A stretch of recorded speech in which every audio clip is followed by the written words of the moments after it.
गाना जो हमारे विक्की बाबू के चैनल से आने वाला है, उषा फिल्म्स, गाना मैं गा दिया हूँ। कुछ थोड़ा सा फॉल्ट हो गई बाप, तो वही के सुधारल जाता। तो कल या परसों आप सबके बीच में गाना आ जाए।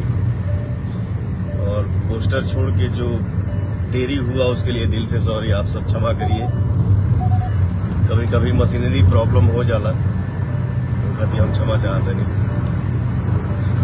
बिट्टू सोनी जी का हाल पवन भैया बहुत बढ़िया, आप कैसे हैं? विकास कुमार जी, निखिल जी प्रणाम भाई।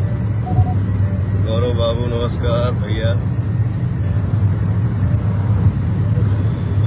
आकाश पांडे जी हमार करेजारी, बाप रे बाप, थैंक यू सो मच हमार भाई।